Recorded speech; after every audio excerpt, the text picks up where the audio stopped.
Share बाजार with प्रसादमध्ये तुमचं स्वागत आहे. आजच्या या नवीन लर्निंग व्हिडिओमध्ये आपण बघणार आहे, असे इंडिकेटर त्याचा वापर आपण इंट्राडेमध्ये करू किंवा स्विंग ट्रेडिंगमध्ये करू किंवा याच्यामध्ये आपण इन्व्हेस्टमेंटमध्ये पण त्याचा आपण यूज करू शकतो. तर तो एक चांगल्या प्रकारचा लीडिंग टाइप ऑफ इंडिकेटर आहे. ओके. तर त्याचा वापर कशाप्रकारे करता आला पाहिजे, हे खूप इम्पोर्टंट आहे. खूप जण त्याचा वेगवेगळ्या प्रकारचा वापर करतात. बट याच्यामध्ये आपण जर का चांगल्या प्रकारे जर का त्याचा वापर केला, तर आपल्याला खूप सारी गोष्टीचे अंदाज येतो, मार्केट कोणत्या डायरेक्शनला जाऊ शकतंय, बिग प्लेयर ॲक्टिव्हिटी काय होत चालल्या, तर सगळ्या गोष्टी आपण त्याच्या बेसवरती करायचा प्रयत्न करू शकतो. तर एक रिक्वेस्ट आहे, जर तुम्ही चॅनलला पहिल्यांदा बघत असाल, तर डेफिनेटली चॅनलला सबस्क्राईब करू शकता आणि नोटिफिकेशन आयकॉनला पण प्रेस करू शकता. म्हणजेच येणारे जे पण असे नवीन-नवीन अपडेट असतील, ते तुमच्यापर्यंत लवकरात लवकर पोहोचण्यात मदत होऊन जाईल. ओके. आणि अजून एक आहे, जर का तुम्हाला शेअर मार्केटचा जो कोर्स आहे, तो जर का तुम्हाला पाहिजे असेल, ते पण फ्री ऑफ कॉस्ट पाहिजे असेल, तर डेफिनेटली ह्या नंबरला WhatsApp करू शकता. असेच वेगवेगळे कंटेंट तुम्हाला त्याच्यामध्ये बेसिकपासून ॲडव्हान्सपर्यंत सगळं नॉलेज तुम्हाला शिकायला भेटू शकतं. ओके. तर आता आपण स्टार्ट करूया. सगळ्यात पहिल्यांदा आपण थोडक्यात समजून घेऊया, की आपण जो बघणारा इंडिकेटर आहे, त्याचं नाव आहे व्हॉल्यूम. ओके. आता व्हॉल्यूम म्हणजे काय असते, तर थोडक्यामध्ये number of traded quantity. Okay. Number of traded quantity म्हणजे किती क्वांटिटी त्या स्पेसिफिक शेअरमध्ये, त्या स्पेसिफिक कंपनी किंवा स्क्रिप्टमध्ये एंटर होत चालल्यात किंवा किती स्पेसिफिक क्वांटिटी एक्झिट होत चालल्या. तर त्याचा जे नंबर ऑफ ट्रेडेड क्वांटिटी असते, ती डायरेक्टली रिप्रेझेंट होते व्हॉल्यूममध्ये. ओके. तर बऱ्याच जणांचा हा गैरसमज पण असू शकतो, की सपोज काही जणांना वाटलं, की एकदम चांगली हेल्दी अशी कॅन्डल तयार झाली, म्हणजे ह्याच्यामध्ये सगळ्यात जास्त बायर किंवा सगळ्यात जास्त म्हणजे बायर ह्याच्यामध्ये एंटर आहेत. ओके. तर डेफिनेटली ह्याच्यामध्ये बायर एंटर आहेत, बट ती क्वांटिटी किती आहे? किती पोटेन्शियलनं त्याच्यामध्ये ते लोकं एंटर करतात. बिकॉज ह्याच्यामध्ये ही जी कॅन्डल शो झाली, ही कॅन्डल कशा बेसिसवरती शो झाले, तर प्राइसच्या बेसिसवरती शो झाले. ह्याच्यामध्ये काय झालं असेल, मे बी कमी क्वांटिटी लोकांनी बाय केल्या असतील, बट हायर रेटला बाय केल्या असतील. म्हणताना पण अशी स्ट्राँग कॅन्डल बनली असेल. ओके. कधी-कधी अशी कॅन्डल पण बनते, याच्यामध्ये अशी स्मॉल कॅन्डल असते. ओके. अशी काहीतरी कॅन्डल राहते किंवा कधी-कधी अशी छोटी कॅन्डल तयार होते. तर ह्याच्यामध्ये किंवा ह्याच्यामध्ये कंपॅरेटिव्हली ह्याच्यामध्ये जे ट्रेडिंग क्वांटिटी आहे, ह्याच्यापेक्षा जास्त क्वांटिटी मे बी ह्याच्यामध्ये पण पंच झाले असतील. ओके. तर व्हॉल्यूममध्ये आपल्याला डायरेक्टली शो होतंय, की एक्झॅक्टली त्याच्यामध्ये किती क्वांटिटी ट्रेड व्हायल्यात.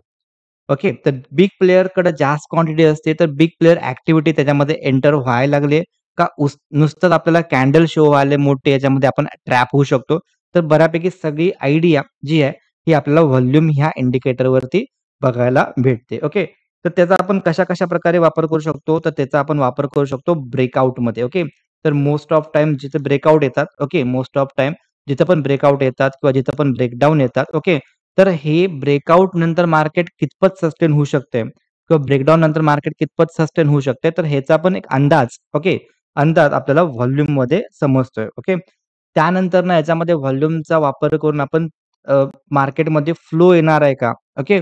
मार्केटमध्ये जो फ्लो यायला फॉर एक्झाम्पल मार्केटमध्ये मोमेंटम आहे. ॲज अ ऑप्शन बायर जर का तुम्ही असाल, ओके, इंट्राडे करत असाल, तर काय पाहिजे? मोमेंटम पाहिजे. तर ते मोमेंटम येणार आहे किंवा मोमेंटम येणार नाही आहे, हे आपल्याला पण व्हॉल्यूममध्ये समजत जाते. तर स्टेप बाय स्टेप समजूया. टोटल 4 कन्सेप्ट आहेत. ओके. स्टेप बाय स्टेप समजून घेऊया. तर प्राइस जी असते आणि व्हॉल्यूमचं जे रिलेशन आहे, ओके, स्टेप बाय स्टेप आपण समजून घ्यायचा प्रयत्न करूया. ओके. आणि इकडं मार्केट कंडिशन. आता मार्केट इमॅजिन करूया, मार्केट काय करायला लागलंय? मार्केट अपसाइड झालंय आणि सेम टाईमला जर का व्हॉल्यूम पण अपसाइड होत असेल, तर प्राइस पण कुणीकडे जाऊ शकते? प्राइस पण अपसाइड जाऊ शकते. म्हणजेच काय? थोडक्यात उलटं जरी आपण बघायला गेलो, तर जर का प्राइस अपसाइड झाल्या, त्याच्यासोबत व्हॉल्यूमचं जोड भेटली. व्हॉल्यूम म्हणजेच थोडक्यामध्ये आपण बोलूया, की याच्यामध्ये क्वांटिटी जास्त एंटर व्हायलेत, म्हणजेच बिग प्लेयर ॲक्टिव्हिटी याच्यामध्ये यायला लागले, तर प्रोबॅबिलिटी आहे, की मार्केट पण सेम डायरेक्शनला जाऊ शकतंय. म्हणजेच काय, की सपोज इथं एक मार्केट असं मूव्हमेंट दाखवालं आणि इथं काहीतरी ब्रेकआउट भेटलाय. तर हा जो ब्रेकआउट भेटलाय म्हणजे मार्केट अपसाइड जायला लागलाय. सोबतच ह्याच्यामध्ये व्हॉल्यूम पण वाढत चाललाय. ओके. व्हॉल्यूममध्ये पण फ्लो यायला लागलाय. तर हे जे ब्रेकआउट आहे, हा सस्टेन व्हायची प्रोबॅबिलिटी थोडीशी जास्त असू शकते. ओके. तर ह्याच्यामध्ये पण अजून थोड्याशा गोष्टी आहेत. ओके. पार्ट 2 मध्ये आणण्याचा प्रयत्न करेन. बट मोमेंटम कंटिन्यू भेटायचे चान्सेस जे असतात, हे जरा जास्त होतात. ओके. आता सेकंड एक्झाम्पल बघूया आपण ह्याच्यामध्ये. सेकंड एक्झाम्पल काय होऊ शकते, की ह्याच्यामध्ये प्राइसमध्ये काही मोमेंटम नाहीये किंवा प्राइस अपसाइड झाले. बट व्हॉल्यूममध्ये मोमेंटम नाहीये. म्हणजेच काय, की प्राईस अपसाइड जायले, बट व्हॉल्यूम नाहीये. व्हॉल्यूम डल आहे. व्हॉल्यूम डल याचा अर्थ बिग प्लेयर त्याच्यामध्ये पार्टिसिपेट करत नाहीत. ओके. किंवा बिग प्लेयर त्याच्यामध्ये इंटरेस्ट शो नाही करत आहेत. म्हणताना त्याच्यामध्ये क्वांटिटी ट्रेडिंग कमी होत चाललंय. बट प्राईस काय दिसायला लागलं, की चांगली अपसाइड झाल्या. तर हा प्रोबॅबिलिटी खूप जास्त आहे, की हा रिव्हर्स होऊ शकतोय. म्हणजेच काय मार्केट काय होऊ शकते अपसाइडवरनं थोडंसं रिव्हर्स व्हायचे चान्सेस खूप जास्त असतात. थर्ड कंडिशन काय असू शकते, की प्राइस डाउन साइड यायले आणि व्हॉल्यूम पण काय व्हायला लागलंय, व्हॉल्यूम पण डाउन साइड व्हायला. म्हणजे मार्केट पडते पण व्हॉल्यूम डल आहे. याच्यामध्ये मीनिंग काय आहे, की मार्केट डाउन साइड यायला, प्राइस डाउन साइड यायला, बट बिग प्लेयर त्याच्यामध्ये पार्टिसिपंट नाहीयेत. म्हणजे मार्केटला जर का डाउन साइडला यायचं असेल किंवा मार्केटला जर का अप साइडला जायचं असेल, तर बिग प्लेयर पार्टिसिपंट पाहिजे. बिग प्लेयर जर का पार्टिसिपंट असतील, तर त्याला ईझी होतंय ती डायरेक्शन कंटिन्यू व्हायला. जर मार्केट डाउन साइड आलंय, बट बिग प्लेयरचं पार्टिसिपेशन नाही आहे, तर ती कंडिशन पण मार्केटला काय करू शकते, की मार्केट जर का डाउन साइडच असेल, तर तिथून मार्केट रिव्हर्स व्हायचे चान्सेस जास्त असतात किंवा मार्केट डाउन साइडला जास्त येणार नाही. 2 गोष्टी आहेत. एकतर मार्केट डाउन साइडला जास्त येणार नाही किंवा मार्केट डाउन साइडवरून अप साइडला पण जाऊ शकतंय. फोर्थ पॅरामीटर असं आहे, की मार्केट प्राइस डाउन साइडला यायलंय, व्हॉल्यूम जास्त आहे म्हणजे मार्केट पडतंय आणि व्हॉल्यूम जास्त आहे म्हणजे बिग प्लेयरचा इंटरेस्ट आहे मार्केटला सेल करायला किंवा बिग प्लेयर त्याच्यामध्ये भाग घ्यायलेत आणि प्राइस पण डाउन साइड आले. तर ह्याच्यामध्ये खूप हाय पोटेन्शियल आहे आणि त्याप्रकारे मार्केट सेम डायरेक्शन कंटिन्यू करू शकते. म्हणजे जर का प्राइस डाउन साइड आले, व्हॉल्यूम पण जास्त आहे, तर मार्केट पण डाउन साइड यायचे चान्सेस हे खूप जास्त होतात. ओके. तर ह्याचा तुम्ही एकदा वाटलंस तर तुम्ही नोट डाउन करू शकता. आपण एक्झाम्पल बघायला स्टार्ट करूया. त्यासाठी आपल्याला यायचं आहे. ह्याच्यामध्ये आपण कुठला पण एक रँडम शेअर घेतलाय. ओके. आता जर आपण रिकमेंडेशन नाही आहे, बाय सेलचं रिकमेंडेशन अजिबात नाही आहे. तर थोडक्यात मी काय करतो याच्यामध्ये इंडिकेटरवरती घेऊन तुम्ही तो व्हॉल्यूम सर्च केला सिम्पलमध्ये. तर ह्याच्यामध्ये तुम्हाला हे फर्स्ट वाला व्हॉल्यूम जे आहे ह्याला तुम्ही घेऊ शकता. त्यानंतरनं स्टार पाहिजे असेल तर स्टार पण करू शकता हायलाइटसाठी. आता ह्याच्यामध्ये थोडक्यात जर का आपण बघायला गेलो इथं, तर सोप्या भाषेत जर का आपण बघायला गेलो, तर सपोज इथं एक आपला रेझिस्टन्स होता. ओके. इथं मार्केटने एक रेझिस्टन्स फेस केला. अगेन मार्केट इथं रेझिस्टन्स फेस केला. मल्टिपल टाईम रेझिस्टन्स फेस केला. मार्केटनं हा रेझिस्टन्स काय केला, ब्रेक केला.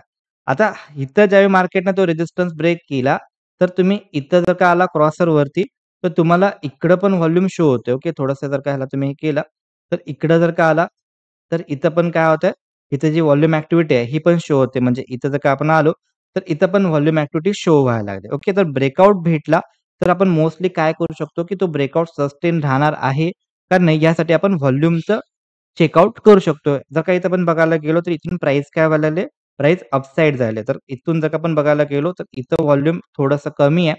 त्यानंतर इथून व्हॉल्यूम अग्रेसिव्हली शूट अप झालंय. म्हणजे व ह्या पोर्शनमध्ये काय झालंय, या पोर्शनमध्ये प्राइस अपसाइड झालंय, व्हॉल्यूम पण अग्रेसिव्हली वाढलंय.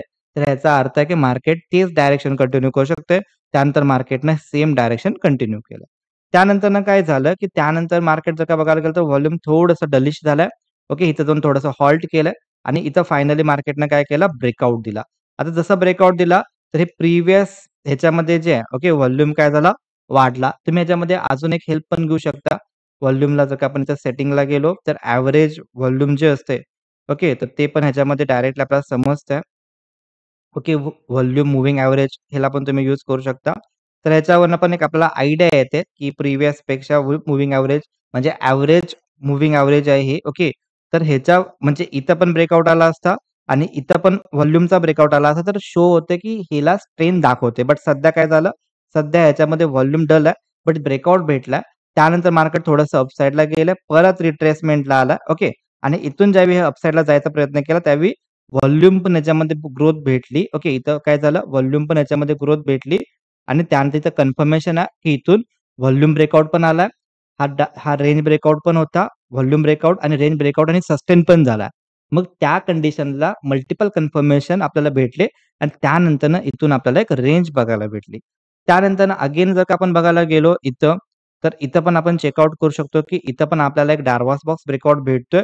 सोबत एव्हरेज व्हॉल्यूमपेक्षा जास्त व्हॉल्यूम ॲक्टिव्हिटी आहे. मार्केट स्ट्रेंथ चाललंय अपसाइडला. व्हॉल्यूम पण वाढलाय. तर इथून मार्केट कंटिन्युएशन दाखवू शकते. त्यानंतर इथून पण मार्केटने परत कंटिन्युएशन दाखवलं. जर का आपण इथून ॲज अ रेंज बघायला गेलो, तर ज्यावेळी ब्रेकआउट आला, ब्रेकआउट नंतर ऑलमोस्ट 10 ते 12% ची मूव्हमेंट एकदम कमी डेजमध्ये याच्यामध्ये बघायला भेटली आणि त्यानंतर जर का तुम्ही तो बघायला गेला, तर इथनं मार्केट काय झालं, इथनं मार्केट डाउन आलंय. ओके. इथनं मार्केट डाउन आलं आणि व्हॉल्यूम स्टेबल आहे सध्या. त्यानंतरनं परत अपसाइडला मार्केट गेलं. परत आता काय झालं, आता इथून जर का थोडंसं लॉंगर रेंज बघायला गेलो, तर ह्या पॉइंटपासून ह्या पॉइंटपर्यंत प्राइस डाउनसाइड आले. प्राइस डाउनसाइड आले आणि व्हॉल्यूम पण जास्त आहे. जर का इथं बघायला गेलो, तर इथं एवढं व्हॉल्यूम होतं. ओके. इथं एवढं व्हॉल्यूम आहे आणि व्हॉल्यूम पण थोडंसं वाढलंय. प्राइस पण डाउनसाइड आले, व्हॉल्यूम पण थोडीशी वाढले. प्रोबॅबिलिटी आहे, की त्याचं जे डाउनसाइड मोमेंटम आहे, ही प्रोबॅबिलिटी जर का ही लेव्हल जर का त्यानं अजून जर का डाउनसाइडला क्रॉस केलं, तर अगेन एक सिग्नल भेटतो, की हा मार्केट ते मोमेंटम कंटिन्यू करू शकतोय. ओके. बिलकुल पण बाय किंवा सेल रिकमेंडेशन नाही आहे. अगेन जर का तुम्ही इथं बघायला गेलात, तर याच्यामध्ये टेक्निकल पॅरामीटर, टेक्निकल पॅटर्न दिसतो आपल्याला. ओके. तर इथं तुम्ही बघू शकता, की याच्यामध्ये एक टेक्निकल पॅटर्नचा ब्रेकडाउन आला. सोबत हायेस्ट व्हॉल्यूम आहे. त्याच्यानंतरनं जर का तुम्ही बघायला गेलात, तर इथं मार्केट पॉज झाला आणि परत मार्केटनं same direction down side continue केलाय. म्हणजे व्हॉल्यूम ब्रेकआउट आणि ब्रेकडाउनला खूप इम्पोर्टंट रोल प्ले करतो. फक्त समजणं गरजेचं आहे, की त्याला कशाप्रकारे वापरू शकतो. थोडक्यात जर का आपण पाठीमागच्या पण गोष्टी जर का बघायला गेलो, तर इथं पण तुम्ही चेकआउट करू शकता, की इथं मार्केट थोडंसं रेंजमध्ये साइडवेमध्ये फसलंय. इथं ब्रेकआउट आला आणि इथं व्हॉल्यूमचा पण ब्रेकआउट आला. डबल कन्फर्मेशन झाले. त्यानंतर याच्यामध्ये स्ट्रेंथ बघायला भेटली. ओके. तर हे झालं आपलं इक्विटीमध्ये. अजून मल्टिपल गोष्टी आहेत. तुम्ही बॅक टेस्टिंग करू शकता. आता आपण थोडंसं ऑप्शनमध्ये पण ह्याचा वापर करू शकतो. तर ऑप्शनमध्ये कशाप्रकारे याचा वापर करू शकतो, तर त्यासाठी आपण थोडंसं निफ्टी 50 वरती आलोय. त्यानंतरनं जर का आपण ह्याच्यामध्ये तुम्ही निफ्टी 50चा फ्युचरला पण बघू शकता. बिकॉज निफ्टी हा एक इंडेक्स आहे. तर ह्याच्यामध्ये व्हॉल्यूम तुम्हाला काही ब्रोकरमध्ये शो होईल, ट्रेडिंग व्ह्यूला शो होतं, बट बाकीचे काही ब्रोकरमध्ये तुम्हाला शो नाही करणार. तर त्यासाठी आपण काय करू शकतो, तर ह्याच्यामध्ये तुम्ही निफ्टी 50ला बघण्याच्या ऐवजी निफ्टीचा फ्युचर पण बघू शकता. आणि काही अडचण नाहीये. आपण सध्या ह्याच्यामध्ये थोडंसं आपण सी आणि पी ह्याला पण बघू शकतो. ह्याच्यामध्ये पण आपल्याला व्हॉल्यूम ॲक्टिव्हिटी समजते. ओके. तर याच्यामध्ये इथं आलो आपण. त्यानंतर इथं आपण काय करूया, एक प्राइस घेतल्या 25,300, 25,250 चा आपण कॉल आणि 25,250 चा आपण पुट अरेंज करूया. ओके. तर 25,300 चा आपण बघू आपण पुट आणि ह्याच्यामध्ये जर का आपण 5-5 मिनिटाला टाकलंय, तर इथं आपण चेकआउट करूया. ह्याच्यामध्ये थोडंसं जे फर्स्ट कॅन्डल जी असते, ह्याच्यामध्ये थोडंसं फर्स्ट कॅन्डलला अव्हॉइड केलेलं बेटर राहू शकतंय. ओके. तर त्यानंतर जर का आपण बघायला गेलो, तर इथून स्पॉटमध्ये आपल्याला रिएक्शन बघायला भेटली अपसाइडला. पण कॉलचे जे प्रीमियम आहेत, हे काय झाले, ओके, थोडंसं आपण अजून कन्फर्मेशनसाठी थोडंसं आपण त्याला बारक्या टाईम फ्रेमवरती शिफ्ट होऊया. ओके. तुम्ही कोणत्या पण टाईम फ्रेमला बघू शकता. अर्ली मॉर्निंग जर का असेल, तर मी प्रेफरली छोटा टाईम फ्रेम यूज करतो. त्यामध्ये थोडीशी आयडिया जास्त येते. ओके. Depend upon you. तुमच्यावरती आहे, की तुम्हाला कोणतं टाईम फ्रेम बघायचं आहे. ओके. आता थोड्यामध्ये आपण काय करतोय, याच्यामध्ये आपण फर्स्ट मिनिटाच्या टाईम फ्रेमला आलो. थोडंसं सीला पण फर्स्ट मिनिट दिलाय आणि पीला पण आपण फर्स्ट मिनिट बघायला लागलोय. ओके. आता याच्यामध्ये आज म्हणजे लास्ट डे जर का बघायला गेलो, तर इथून आपल्याला आयडिया येईल. ओके. जर का आपण इथं जर का नोटीस केला, फर्स्ट कॅन्डलला थोडंसं अव्हॉइड केलेलं बेटर राहते. त्याच्यामध्ये व्हॉल्यूम पण थोडंसं अव्हॉइड केलेलं बेटर राहते. त्यानंतर जर का आपण बघायला गेलो, सेकंड कॅन्डलपासून इकडनं मार्केट जे आहे, हे अपसाइड गेलंय. ओके. आणि सी पण काय झाला, सी थोडासा पॉज झाला आणि सी पण अपसाइड गेला. आणि व्हॉल्यूम बघायला गेलं तर व्हॉल्यूम हेल्दी आहे. ओके. व्हॉल्यूम हेल्दी आहे. त्याच्यानंतर मार्केट डाउन आला आणि व्हॉल्यूम पण याच्यामध्ये प्राइस पण डाउन साइड आली आणि व्हॉल्यूम काय झाला आपला, तर व्हॉल्यूम पण डाउन आला. आता प्राइस पण डाउन यायला लागले आणि व्हॉल्यूम ॲक्टिव्हिटी नाही आहे. याचा अर्थ काय झाला? ही कंडिशन कोणती होईल, की याच्यामध्ये प्राइस डाउन साइड यायला लागले, व्हॉल्यूम पण नाही आहे, म्हणजे बिग प्लेयर पार्टिसिपंट नाही आहेत. मग त्या कंडिशनला मार्केट जे आहे हे रिव्हर्स होऊ शकतंय. ओके. त्या कंडिशनला मार्केट रिव्हर्स होऊ शकते. म्हणताना आपल्याला इकडनं एक रिव्हर्सल बघायला भेटला. ओके. सिमिलरली इकडनं पण आपल्याला रिव्हर्सल बघायला भेटला. पण प्राइस अपसाइड झालंय आणि व्हॉल्यूम जर का डल असेल, व्हॉल्यूम जर का नसेल, तर मार्केट रिव्हर्स होऊ शकतं, व्हाईस वर्सा. ओके. तर प्राइस अपसाइड गेली, पण व्हॉल्यूम नाही आहे. एव्हरेज व्हॉल्यूमपेक्षा व्हॉल्यूम नाही आहे. ओके. तुम्ही इथे जर का बघायला गेलं तिथं व्हॉल्यूम वाढलाय, पण हे जे मूव्हिंग एव्हरेजवालं जे आहे, हे तुम्ही यूज करा म्हणजे जास्त आयडिया येईल. तर व्हॉल्यूम एवढं नाही आहे. त्याच्यामुळं प्राइस अपसाइडला सस्टेन नाही झाले. ओके. आणि इथून मार्केट डाउनला आला. व्हाईस वर्सा बघू शकता तुम्ही. पी साइडला जर का बघायला गेलो, तर पीईचे प्रीमियम पहिल्यांदाच डाउन झाले आणि व्हॉल्यूम पण वाढते. ओके. आता प्राइस पण डाउन साइड आले, व्हॉल्यूम पण वाढालाय. म्हणजेच काय व्हायलं, की मार्केट डाउन साइड कंटिन्यू करू शकतंय. तर इथनं बघायला गेलं तर इथनं थोडंसं रिव्हर्सल गेला, बट इथनं परत मार्केट डाउन साइड गेला. आता इथनं जर का बघायला गेलो, तर इथनं परत मार्केट प्राइस डाउन साइड यायला लागले. एव्हरेज व्हॉल्यूम ठीक-ठाक आहे. ओके. तर हे काय शो करते, की डाउन साइड जाऊ शकते. त्यानंतर जर का आपण बघायला गेलो याच्यामध्ये, तर इथनं मार्केट काय झालंय, ओके, फॉर एक्झाम्पल इथून जर का आपण बघायला गेलो, तर इथनं प्राइस यायले डाउन साइडला, प्राइस यायले डाउन साइडला आणि सी साइडचे जे प्रीमियम आहेत, व्हॉल्यूम आहे, त्याच्यामध्ये व्हॉल्यूम वाढाले म्हणजे हे डाउन साइड येऊ शकते. जर सी डाउन साइड येऊ शकते, तर पी अपसाइड जाऊ शकते. मग इथनं जर का तुम्ही नोटीस करायला गेला, तर ह्या ठिकाणापासून प्राइस थोडीशी अपसाइड जायला चालू झाली. व्हॉल्यूम ॲक्टिव्हिटी यायला लागली. ओके, बट प्राइसमध्ये रिफ्लेक्शन अजून कमी आहे, पण व्हॉल्यूममध्ये रिफ्लेक्शन यायलंय. तर कदाचित जर का सीमध्ये मार्केट डाउन साइड यायलंय, पी फ्लॅटिश आहे. सोबतच पीमध्ये व्हॉल्यूम यायला लागलंय. सीमध्ये व्हॉल्यूम ह्याच्यामध्ये पण यायलंय डाउन साइडला, तर हे डाउन साइडला अजून कंटिन्यू करू शकतंय आणि पी अपसाइडला जाऊ शकते. बघूया आपण काय झालं असेल. इथून मार्केट कंटिन्यू डाउन साइडला आला आणि इथून पीमध्ये स्पाइक यायला चालू झाली. तर ह्याचा खूप चांगल्या प्रकारे वापर जर तुम्ही केला, तर तुम्हाला इंट्राडे ट्रेडिंगमध्ये किंवा ओव्हरऑल कोणते पण टाइप ऑफ ट्रेडिंग असो, तुम्हाला त्याच्यामध्ये जास्त मोठा कॉन्फिडन्स येऊ शकतो. ओके. व्हिडिओमधली इन्फॉर्मेशन जर का आवडली असेल, तर डेफिनेटली लाईक आणि शेअर करायला विसरू नका तुमच्या पण फ्रेंडला. आणि जर का चॅनलवरती नवीन असाल, तर फर्स्ट टाईम बघत असाल, तर डेफिनेटली सबस्क्राईब करायला पण विसरू नका. ओके. आणि जर का हे सगळे नॉलेज जर का तुम्हाला पाहिजे असेल स्टेप बाय स्टेप, ओके, बेसिकपासून ॲडव्हान्सपर्यंतचं नॉलेज, देन डेफिनेटली हा जो नंबर आहे, ह्याच्यामध्ये तुम्ही डेफिनेटली WhatsApp करू शकता. याच्यामध्ये फ्री कोर्स पण अवेलेबल आहे, पेडवाला कोर्स पण अवेलेबल आहे. ओके. भेटू आपण नेक्स्ट व्हिडिओमध्ये. तोपर्यंत जय हिंद, जय महाराष्ट्र.